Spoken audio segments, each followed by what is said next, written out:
2024 లేదా 25లో డిగ్రీ లేదా బీటెక్ చదివారా? సాఫ్ట్‌వేర్ జాబ్ కోసం ఎదురు చూస్తున్నారా? అయితే కోడ్ జ్ఞాన్ 100 డేస్ కోర్సులో చేరండి, జాబ్ సాధించండి. Welcome to Suman TV. నేను మీ సుమన్ టీవీ నాగ్. డ్రగ్స్ తీసుకుంటూ అడ్డంగా పోలీసులకు దొరికారని చెప్పేసి ఒక ప్రముఖ హాస్పిటల్ సీఈఓ, అది కూడా విమెన్ తీసుకుని దొరికారని చెప్పేసి న్యూస్ అయితే వస్తూ ఉంది. దీనికి సంబంధించినటువంటి పూర్తి వివరాలు ఏంటి, ఏ మేరకు ఇది జరిగింది అనేటువంటిది ఈరోజు మనతో పాటు హైకోర్టు అడ్వకేట్ అలాగే రవీంద్రనాథ్ గారు ఉన్నారు. అది వారి మాటలు తెలుసుకుందాం. నమస్కారం సార్. నమస్తే అండి నాగరాజు గారు. సార్, డ్రగ్స్ తీసుకొని ప్రముఖ హాస్పిటల్ అంటే ఒమేగా హాస్పిటల్కి సంబంధించినటువంటి డాక్టర్ సీఈఓగా ఉండి అడ్డంగా దొరికారని చెప్పేసి ఒక న్యూస్ అయితే వస్తుంది. దీనికి సంబంధించినటువంటి విషయాలు ఏంటి సార్, అసలు పూర్తి వివరాలు ఏంటి? నాగరాజు గారు, ఈ నగరానికి ఏమైంది? ఒకవైపు దుమ్ము ధూళి నుసి, ఇది ఒకప్పుడు పాతకాలం నాటి మాట. కానీ ఈనాటి మాట ఎటు చూస్తున్న హైదరాబాద్లో నలువైపులా చూస్తే కూడా డ్రగ్స్ డ్రగ్స్ డ్రగ్స్. ఏస్తో సంబంధం లేదు, జెండర్తో సంబంధం లేకుండా కాలేజీ కుర్ర వల్ల మరొక ప్రొఫెషన్ కాకుండా ఈరోజు రోజుకు ఒక కొత్త వార్త వినిపిస్తుంటే మన మహానగరానికి, ముఖ్యంగా హైదరాబాద్ లాంటి మహానగరంలో ముఖ్యంగా డ్రగ్స్ అన్నది ఏ స్థాయిలో ఎంత జాడ్యానికి పైకి వెళ్ళిపోయిందో ఈరోజు రీసెంట్గా అంటే నిన్న శుక్రవారం నాడు జరిగిన ఒక అరెస్టు ముఖ్యంగా ఎంటైర్ మన మొత్తం 2 తెలుగు రాష్ట్రాల్లో కూడా ఒకంత ఆశ్చర్యానికి గురైంది. ఎందుకంటే ఎక్కడో జరగలేదు. ఒక సెలబ్రిటీస్ వేరే ప్రొఫెషన్ అంటే సరేలే వాళ్ళకి అలవాటేమో, ఇతరత్ర ఏదైనా ప్రొఫెషనల్ రకంగా ఉంటుందేమో, రిలీఫ్ అని ఉంటుందేమో అనుకుంటున్నారు. కానీ అన్ని రకాలుగా తెలిసి ఒక పవిత్రమైన వైద్య వృత్తిలో ఉండి ఒక పతాక స్థాయిలో 10 మందికి మంచి చెప్పాల్సిన వయసులో ఉండి, అది కూడా ఒమేగా హాస్పిటల్ అంటే ఈరోజు మన 2 రాష్ట్రాలు చూసినట్టయితే క్యాన్సర్ హాస్పిటల్కి ఒక పెద్ద పేరున్న ట్రీట్మెంట్ ఎక్కడ ఉందంటే ఒమేగా హాస్పిటల్ కొద్ది రోజులుగా చెప్పుకుంటారు. అందులో అంకాలజిస్ట్ అంటే మోహన్ వంశీ గారు ఏర్పాటు చేసినటువంటి ఒమేగా హాస్పిటల్లో ఒక సీఈఓగా ఉన్నటువంటి చిగురుపాటి నమ్రత, ఈవిడ అది కూడా కొకైన్ సేవిస్తుండగా అంటే కొకైన్ తీసుకుంటుండగా పట్టుబడ్డం అంది అత్యంత బాధాకరం. ఒక విధంగా సిగ్గుమాలింతనం. ఎంటైర్ డాక్టర్స్ పవిత్ర వృత్తిలో ఉంటూ అంటే ప్రొఫెషన్ చేయగానే నేషనల్ మెడికల్ కౌన్సిల్ వాళ్ళు ఎప్పుడైతే డాక్టర్ పట్ట ఇచ్చేటప్పుడు ఒక పవిత్రంగా ప్రమాణ స్వీకారం చేస్తాం. అక్కడ నేను ఈ ప్రొఫెషన్ తీసుకుంటున్నాను, నా యొక్క ఈ ప్రొఫెషన్ 10 మందికి ఉపయోగపడాలి, కొంతమందికి వైద్య సేవ చేస్తాను, సేవ చేసే దృక్పథంతో వచ్చినట్టు ఈ వృత్తిలో ఉండి డ్రగ్స్ తీసుకుంటూ రోడ్డు పక్కన బిచ్చగాల మాదిరిగా, అంటే నేను ఈ పదం ఎందుకు వాడుతున్నానంటే అత్యంత హేయం. తెలియనటువంటి కుర్రాలు ఎవరైనా తీసుకున్నారంటే చెప్పాల్సింది పోయి తను ఒక ప్రొఫెషన్లో ఉండి అంటే ఏం చేస్తున్నారు మీరు అంటే మీరు చేసే ఆపరేషన్స్ డ్రగ్స్ తీసుకొని చేస్తున్నారా? ఇప్పటివరకు చేసిన ఆపరేషన్స్ అన్నీ కూడా ఒకంత ఆశ్చర్యానికి గురి చేస్తుంది. అంటే అది కూడా మొత్తం పోలీసులు నిన్న మాట్లాడుతూ ప్రెస్లో మాట్లాడుతూ కొన్ని విషయాలు మనకు వెలుగులోకి తీసుకొచ్చారు. ఎవరో వంశీ టక్కర్, ఈయన ముంబైలో ప్రముఖ ఈ డ్రగ్స్ పెడలర్ అయిన ఈ వంశీ టక్కర్ నుంచి వాట్సాప్ వీళ్ళందరూ కూడా ఒక గ్రూప్ ఏర్పాటు చేసుకున్నారు. వాట్సాప్ గ్రూపులో వీళ్ళందరూ ఏర్పాటు చేసుకుని 5 lakhs రూపీస్ ఆన్లైన్లో ట్రాన్స్ఫర్ చేసి అక్కడ నుంచి 53 గ్రాముల కొకైన్ తీసుకుంటుండగా, అది కూడా షేక్పేటలో ఉన్న తన నివాసాన్ని అపర్ణ 1 అందులో కూర్చుని తన ఇంటిలో కూర్చొని ఆవిడ డ్రగ్స్ తీసుకుంటుండగా రెడ్ హ్యాండెడ్ అంటాం మనం, ఇక్కడ రెడ్ హ్యాండెడ్ కాదు, ఇవాళ ఈ భాషను ఏమన్నా ఏసీబీ కాదు కాబట్టి మరి ఏ హ్యాండ్ అనాలి తప్పనిసరిగా డిపార్ట్మెంట్ అండ్ గవర్నమెంట్ వాళ్ళు చెప్పాల్సింది. దాన్ని పూర్తిగా తీసుకుంటుండగా ఇమ్మీడియట్గా పోలీసులు తీసుకెళ్ళి అరెస్ట్ చేసి, అంటే పక్కా ప్రణాళిక ఉంది ఎవరు తీసుకుంటున్నారు ఏంటది. పోలీసుల దగ్గర సమాచార వ్యవస్థ అద్భుతంగా ఉంది. ముఖ్యంగా ఈ వ్యవస్థ ముఖ్యంగా వైద్య వృత్తిలో ఉంటూ చిగురుపాటి నమ్రత చేసినట్టు, అది కూడా ఒక మహిళగా ఉంటూ మనం ఎప్పుడో ఒక గడిచిన ఒక 7-8 years బ్యాక్ ఒక సినిమా చూసాం, అర్జున్ రెడ్డి అనే సినిమా. ఒక అమ్మాయి కోసం ఆ సినిమాలో ఒక ప్రేమకు వ్యామోహంలో పడి తన ప్రొఫెషన్ ఎంత కలంగం తీసుకొచ్చాడు అన్నది ఆ సినిమా చూసాం.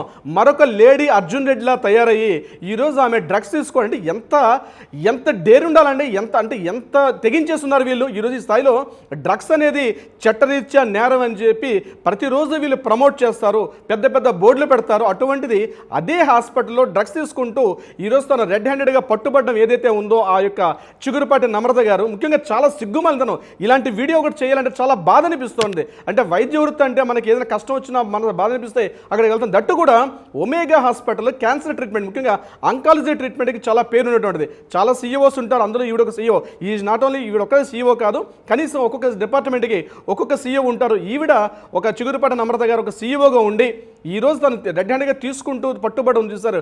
పోలీసులు చెప్తుంటే చాలా ఆశ్చర్యానికి గురయ్యారు నాగరాజు గారు. అంటే డ్రగ్స్ తీసుకోవడం తప్పు అని చెప్పాల్సిన వృత్తిలో ఉంటూ డ్రగ్స్ తీసుకుంటూ మాట్లాడు. అంటే ఇప్పటివరకు ఆయన చేసిన ఆపరేషన్స్ అన్నీ కూడా ఇలానే తీసుకుంటూ చేశారా? అంటే డాక్టర్ చిగురుపాటి నమ్రత ఈరోజు ఈవిడ రెడ్ హ్యాండ్గా పట్టుబడడం మాత్రమే కాదు, పోలీసులు మరింత నిఘా పెంచాల్సిన అవసరం కూడా ఉంది.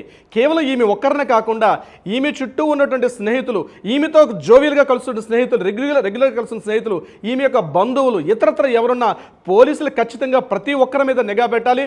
ప్రతి ఒక్కరిని నార్కోటిక్ టెస్టులు తీసుకోవాలి. ఆ టెస్ట్ ద్వారా మాత్రమే వీళ్ళు డ్రగ్స్ తీసుకున్నారా తీసుకోలేదా అటువంటి చట్టాలు కూడా కొంత సరళీకృతం కూడా అవ్వాల్సిన అవసరం కూడా ఉంది నాగరాజు గారు. ఎందుకంటే ఇది చిన్న విషయం కాదు. నగరం ఒక్కసారి గుప్పు మంది యాక్చువల్గా రోజుకొక న్యూస్. ఒక హాస్పిటల్లో ఒక పవిత్రమైన వైద్య వృత్తిలో ఉంటూ అది చెప్పుకోవడానికే చాలా బాధాకరంగా ఉంది. కేవలం ఈవిడ ఇప్పుడు తీసుకోవడమా, ఎన్ని సంవత్సరాలు తీసుకుంటున్నారు ఈవిడ అంటే ఇది కాలేజ్ నుంచి అలవాటైందా, రీసెంట్గా అలవాటైందా, ఎందుకు తీసుకుంటుంది కారణాలు అనవసరం. తీసుకున్నారా లేదా, ఇప్పుడు డ్రంక్ అండ్ డ్రైవ్లో తీసుకుంటారు నాగరాజు గారు, ఎందుకు తీసుకున్నాడో మందు తాగారు అనరు. కార్లో వెళ్తున్నప్పుడు డ్రంక్ అండ్ డ్రైవ్ చేసేటప్పుడు ఆ పైప్ పెడతారు, నిజంగా డ్రంక్ చేసి తీసుకెళ్ళి అరెస్ట్ చేస్తారు, ఆ వెహికల్ సీజ్ చేస్తారు. మరి ఇటువంటి వృత్తిలో ఈ హాస్పిటల్ సీజ్ చేయాల్సిన అవసరం లేదా? డెఫినెట్గా ఉంది. కేవలం ఈరోజు బయటపడ్డారు కాబట్టి ఈరోజు ఈ డాక్టర్ గారి పేరు బయటకు వచ్చింది. కానీ నా దృష్టిలో ఈ ఒక్కరే కాదు, ఈ వైద్య వృత్తిలో ఈ తాలూకా వాట్సాప్ గ్రూప్లో ఎంతమంది ఉన్నారు అంటే నేను చెప్పకపోయినా పోలీసులు తప్పనిసరిగా ఎంక్వైరీ అన్నది చేస్తూ ఉంటారు. కేవలం అఫీషియల్గా గవర్నమెంట్ లైసెన్స్ పొందినటువంటి ఒక మందు షాప్, ఒక డ్రగ్ షాప్ అంటే ఒక లిక్కర్ షాప్ నుంచి మందు తాగితేనే పోలీసులు ఇన్ని రకాల యాక్ట్ చేసేవాళ్ళు. డ్రగ్స్ తీసుకున్న వాళ్ళ మీద వాళ్ళ స్నేహితులు, వాళ్ళ బంధువులు, ఇతరత్ర వాళ్ళ యొక్క ఎంటైర్ గ్రూప్స్లో ఎంతమంది ఉన్నారో ప్రతి ఒక్కరి మీద నిఘా పెట్టాల్సిన అవసరం ఉంది. ప్రతి ఒక్కరిని ఈరోజు ఆ టెస్టులు కూడా చేయాల్సిన అవసరం కూడా ఉంది నాగరాజు గారు. అయితే డ్రగ్స్ తీసుకునే విషయంలో ప్రచార పఠాలు చేస్తుంటారు, అడ్వర్టైజ్మెంట్ చేస్తుంటారు. ఏ రకంగా డ్రగ్స్ తీసుకోవద్దని చెప్పి కొంతమంది సినిమా యాక్టర్లతోటి సెలబ్రిటీస్ చేస్తారు. కానీ హాస్పిటల్స్ లాంటి పవిత్ర వృత్తిలో ఉంటూ ముఖ్యంగా వైద్య రంగంలో ఉండి వీళ్ళు చేస్తున్న ఆపరేషన్స్ అన్నవి ఏవైతే ఉన్నాయో ప్రజల జీవితాలతో, ప్రజల ప్రాణాలతో చెలగాటడం ఏదైతే ఉందో, నేను ముఖ్యంగా మన ముఖ్యమంత్రి గారిని రేవంత్ రెడ్డి గారిని మన వేదిక ద్వారా, ఈ సుమన్ టీవీ వేదిక ద్వారా వారికి ఒక విజ్ఞప్తి చేస్తున్నాను. సార్, తప్పనిసరిగా మీరు వైద్య హాస్పిటల్స్ ఏవైతే ఉన్నాయో, ముఖ్యంగా ఈరోజు ఏవైతే ప్రైవేట్ కార్పొరేట్ హాస్పిటల్స్ ఉన్నాయో ఈ కార్పొరేట్ ముసుగులో ఈరోజు చాలా దందాలు నడుస్తున్నాయి. నాట్ ఓన్లీ డ్రగ్స్ కూడా కాదు నాగరాజు గారు, బెట్టింగ్స్ కావచ్చు, ఇట్లాంటి చాలా అవినీతి కార్యకలాపాలు ప్రతి హాస్పిటల్ జరుగుతున్నాయి. ఈరోజు బయటపడ్డారు కాబట్టి ఈరోజు దొంగలు బయటపడ్డటువంటి బడాబాబులు చాలా మంది ఉన్నారు. అదే మహిళల పురుషుల పక్కన పెడితే బడాబాబులు ఈ యొక్క తెరచాట్లను చాలా కార్యకలాపాలు ఉన్నాయి. ముఖ్యమంత్రి గారికి ఒకటే విజ్ఞప్తి చేస్తున్నాను, తప్పనిసరిగా ఈ రోజు ఏ సంఘటన జరిగిందో ఎంటైర్ ఈ యొక్క హాస్పిటల్ వ్యవస్థ మీద ఒక నిఘా పెట్టాల్సిన అవసరం కూడా ఉంది. తప్పనిసరిగా ఆయనకు ఒక విజ్ఞప్తి మనం చేస్తున్నాం, ఒక నిఘా పెట్టడం ఒకటి. ఎందుకంటే మిగిలిన ఈరోజు సెలబ్రిటీ రంగంలో, ఒక సినిమా రంగంలో అనుకోండి, ఆ సినిమా రంగం వరకు మాత్రమే పరిమితం ఉంటుంది. ఆయన డ్రగ్స్ తీసుకుంటే ఆయనతో పాటు పనిచేసిన వాళ్ళకి ప్రభావం. కానీ ఇక్కడ ఒక డాక్టర్ గారు చేస్తున్న పని మీద కొన్ని వేల మంది జీవితాల యొక్క ప్రాణాలతో ఆడుకోవడం ఉంటుంది. ఇది నేను ప్రత్యేకంగా ఆవిడ మీద కక్షగా చెప్పడం కాదు.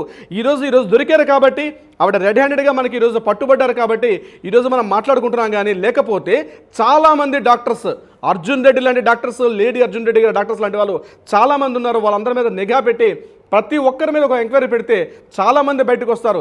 ఏదో కష్టం అని చెప్పి హాస్పిటల్కి వెళ్తాం, మన ఆరోగ్యం బాలని చెప్పి హాస్పిటల్కి వెళ్తాం. అలాంటిది డ్రగ్స్ తీసుకొని ఇతరత్రా తీసుకొని ఆపరేషన్ చేసే వ్యవస్థ. ఒకరోజు మీరు చెప్తున్నామనండి, ఆపరేషన్ థియేటర్లో వాళ్ళు చేసే వ్యవస్థ రకరకాలు చూసేవాళ్ళం. అంటే సిజర్లు మర్చిపోవడం, కాటన్ బండిల్స్ మర్చిపోవడం మనకు తెలుసు. కానీ ఈ రకంగా డ్రగ్స్ తీసుకుంటూ హాస్పిటల్లో వైద్యం చేయడం అనేది బహుశా ఇటువంటి జరగకూడదు. ప్రతి ఒక్కరి మీద నిఘా పెట్టాల్సిన అవసరం అయితే ఉంది నాగరాజు గారు. ట్రూ అండి. మన తెలంగాణ గవర్నమెంట్ నుంచి సీఎం రేవంత్ రెడ్డి గారు ఎప్పుడూ కూడా దాని మీద అవేర్నెస్ క్రియేట్ చేస్తూనే ఉంటారు. ఇండస్ట్రీలో ఉండేటువంటి హీరోస్ ఎవరైతే ఉంటారో వాళ్ళని అడ్వర్టైజ్మెంట్ ఇమ్మని కూడా చెప్తూ ఉంటారు. అంటే గవర్నమెంట్కి కొంచెం సపోర్టివ్గా ఉండి అడ్వర్టైజ్మెంట్స్ అవేర్నెస్ క్రియేట్ చేయండి, సే నో టు డ్రగ్స్ అని చెప్పేసి ఆయన అడ్వర్టైజ్మెంట్లు కూడా ఇప్పిస్తూ ఉంటారనమాట. అంటే అంత బాగా ఆయన తెలంగాణని ముందుకు తీసుకెళ్దాం అనుకునేటువంటి మనిషి. సో ఈ ప్రాసెస్లో ప్రతి హాస్పిటల్ మీద కూడా ఆయన ఒక నిఘా పెట్టాల్సినటువంటి అవసరం, బాధ్యత రెండూ ఉంది. అండ్ మీరు చెప్పినట్లు డాక్టర్స్ కూడా ఇలా చేస్తున్నారు అని అంటే ఆ వృత్తికి అవమానం, కళంకం అని చెప్పేసి చెప్పడంలో మాత్రం లేదు. చూద్దామండి ఏ మేరకు ఈ సజెషన్స్ తీసుకుంటారు అనేది. Anyway sir, thank you so much Ravindranath garu. Thank you so much Nagaraju garu. Suman టీవీలో మీ పర్సనల్ అండ్ బిజినెస్ ప్రమోషన్స్ కోసం కింది నెంబర్కి కాంటాక్ట్ చేయండి.